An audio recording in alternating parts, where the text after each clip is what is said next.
மாசி சம்பல் செய்கிறதுக்கு முதல்ல ஒரு மிக்ஸி ஜார் எடுத்துக்கோங்க. அதிலே டிரெக்டாக இன்க்ரீடியன்ட்ஸ் எல்லாம் சேர்த்துக்கலாம். முதல்ல தக்காளி, வெங்காயம் சேர்த்துக்கலாம். அடுத்ததாக கொஞ்சம் பச்சை மிளகாய் சேர்த்துக்கலாம். அதுக்கப்புறமா கொஞ்சம் கருவேப்பிலையும் சேர்த்துக்கலாம்.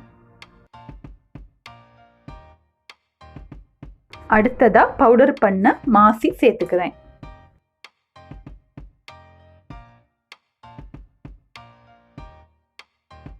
அப்புறம் கொஞ்சம் மிளகாத்தூள்.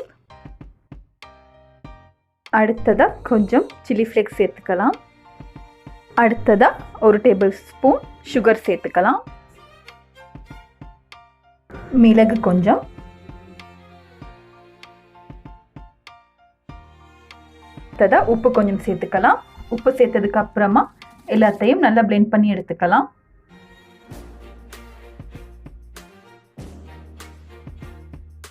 பார்த்தீங்கன்னா இந்த மாதிரி ஒரு கன்சிஸ்டன்சிக்கு நான் எல்லா இன்க்ரீடியன்ட்ஸையும் சேர்த்து பிளெண்ட் பண்ணி எடுத்திருக்கேன்.